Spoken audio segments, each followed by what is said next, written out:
Olá, pessoas queridas! Hoje vamos ao primeiro vídeo e eu já vou começar com uma dica de vocês. Por quê?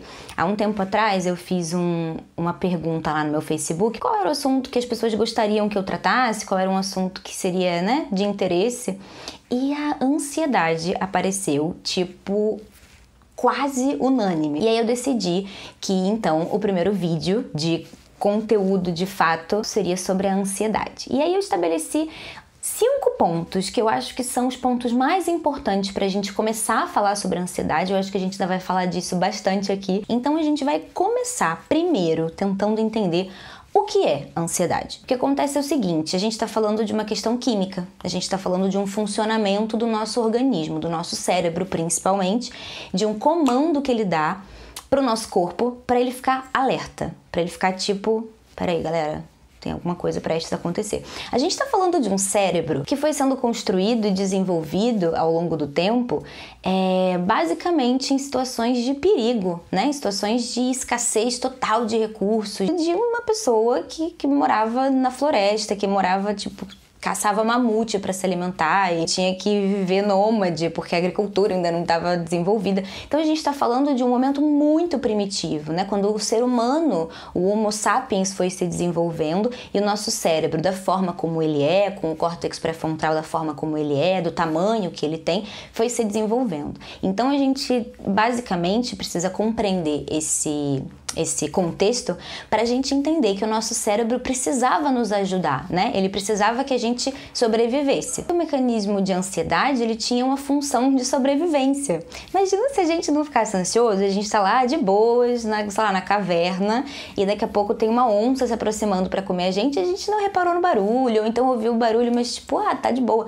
Não tá de boa. O nosso querido amigo ancestral, ele tinha que estabelecer uma estratégia de luta ou de fuga. Por isso que a gente chama de reação de luta e fuga.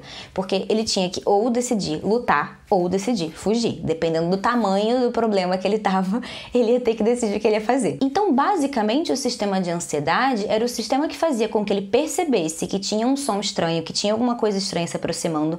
E antes dele ter certeza que era um perigo concreto, a ansiedade ela vem diante dessas incertezas, desses momentos em que você fala, peraí, é perigoso, não é perigoso, estou em risco, não estou. É um momento de o corpo começa a se preparar para uma reação de luta e fuga, começa a aumentar os níveis de cortisol, começa com produção de adrenalina. Se eu tiver que fugir ou se eu tiver que lutar, meu corpo tem que estar preparado. Quando a gente olha para isso, a gente entende que a ansiedade tem uma base neurológica, fisiológica e que ela tem uma função muito legal, tem uma intenção super positiva, A gente tem que dar um abraço à nossa ansiedade que nos fez chegar até aqui. Porque se não tivéssemos mecanismos de ansiedade, não estaríamos vivos. E aí isso nos faz chegar ao nosso ponto 2. Qual é o nosso ponto 2?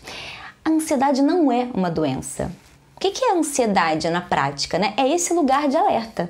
É esse lugar de o corpo tá ok, vamos ficar atentos, vamos calcular aqui quais são os próximos passos, vamos estabelecer qual vai ser a nossa meta de sobrevivência. Se a gente imagina uma pessoa completamente desprovida desse sentimento, dessa sensação, desse mecanismo de, ok, eu preciso sobreviver, então eu preciso encontrar o meu sustento, eu preciso trabalhar para conquistar minha comida, para sustentar minha família. Se a gente não enxerga as coisas dessa forma, a gente está em depressão profunda, a gente está sem motivação, sem energia, não tem nenhum movimento acontecendo internamente. A ansiedade ela vem como um impulso de vida que nos leva a querer sobreviver, que nos leva a estabelecer metas de luta e fuga dos problemas da vida, das dificuldades, das coisas que a gente precisa fazer. Então, que bom que temos ansiedade. E aí a gente passa para o terceiro ponto, que é um ponto bastante importante também, que é a questão dos níveis da ansiedade. Existe um grau de normalidade, existe um lugar saudável, funcional. E, na verdade, o lugar patológico, ele está tanto na ausência total da ansiedade, quanto na ansiedade exagerada. A ansiedade completamente nula é uma patologia. A gente está falando de uma pessoa totalmente desprovida de um lugar de sobrevivência, de uma necessidade, de uma vontade de sobrevivência. A pessoa desistiu, entregou, não quer mais sobreviver, não quer mais viver. E a gente está falando de uma depressão profunda, que é um quadro extremamente delicado, muito dolorido, e que definitivamente ninguém quer viver. Então queremos um pouco de ansiedade. O que queremos?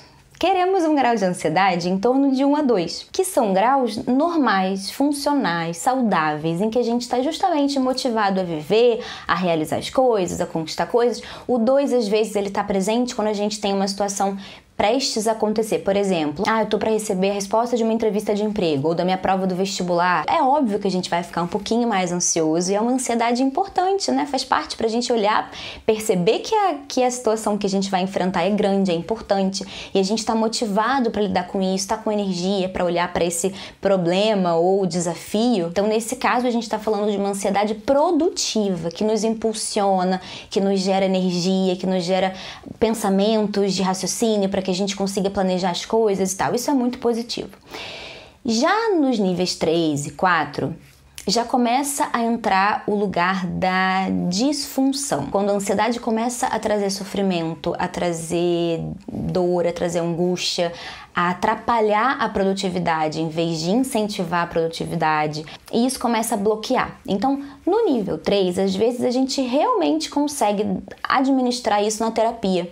É um momento em que tá um limiar ali, sabe? A pessoa já tá num lugar que a ansiedade tá trazendo uma certa angústia, um certo sofrimento, já não tá tão produtivo, mas geralmente é um ponto em que a gente, se começa um processo terapêutico, a gente vai administrando isso e a pessoa não precisa tomar medicamento.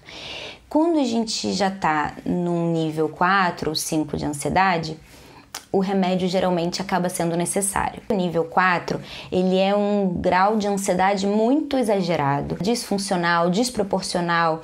E aí algumas pessoas consideram o grau 5 como sendo as crises de ansiedade que aparecem de uma forma aguda, pontualmente, né? As crises de ansiedade, elas acontecem de uma forma bastante pontual. E algumas pessoas consideram que esse grau 5 já é o grau do transtorno de ansiedade generalizado, que é o que a gente chama de TAG, né? Que é essa cronificação da ansiedade. Então, algumas pessoas consideram o grau 5 como o lugar da ansiedade com picos, né? Com crises específicas, e alguns consideram esse lugar da cronificação. A gente pode também falar que não só existem vários graus, mas também existem vários transtornos que são ansiosos e que muitas vezes a gente não sabe. Esse é o nosso quarto ponto. Os transtornos ansiosos incluem, por exemplo, o transtorno de pânico, como eu acabei de falar. Muitas vezes as pessoas não sabem que uma crise de pânico é uma crise de ansiedade, que na verdade a única diferença é que ela atingiu graus estratosféricos. O transtorno obsessivo compulsivo também, né, o TOC, também faz parte do espectro de transtornos ansiosos. O próprio TAG, como eu acabei de falar, o transtorno de ansiedade generalizado, que é uma ansiedade que não tem a ver com uma questão específica. A hipocondria também é um transtorno ansioso, né? A pessoa que está sempre achando que tá doente, que precisa tomar muitos medicamentos e que está sempre querendo ir no médico porque acha que tem alguma doença. A fobia, né? Fobia de barata, fobia de alguma coisa. Tudo isso faz parte de transtornos ansiosos. Todos eles, embora a gente tenha essas nomenclaturas diferentes, a gente está sempre falando de graus de ansiedade, de formas como cada pessoa vai lidar com a ansiedade. E aí, o nosso quinto ponto, ele basicamente vai trazer um pouquinho de alívio depois de tantas informações. A gente vai falar um pouquinho sobre como lidar com isso, para que a gente não fique tão desesperado e tão desesperançoso, tipo, meu Deus, isso é ruim mesmo, meu cérebro está fazendo uma maldade comigo e já era. Não já era. E aí a gente vai falar um pouquinho sobre como são as possibilidades de tratamento que a gente tem para a ansiedade. A gente tem duas vias, né? O tratamento psicoterápico, com terapia e tal, e o tratamento medicamentoso.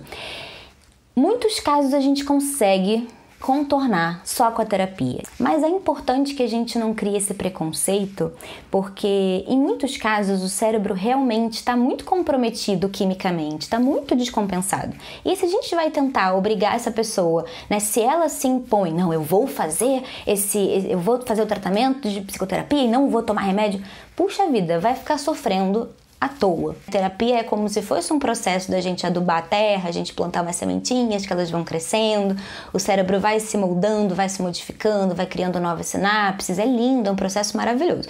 Mas quando o cérebro está muito comprometido com essa descompensação química, não adianta a gente ficar lá na terapia, chafurdando em questões que são delicadas, que são difíceis, a gente ficar tentando trabalhar e tal, porque muitas vezes isso vai causar mais angústia, porque a pessoa vai se colocar uma responsabilidade muito grande de resolver tudo sozinha, de dar conta daquele transtorno sozinha, e ela não vai conseguir, e isso vai gerando mais angústia, mais ansiedade, porque eu não tô melhorando, porque eu achei que eu fosse melhorar mais rápido, porque não é possível, eu não tô conseguindo. Então, pra que, Jesus? Pra quê?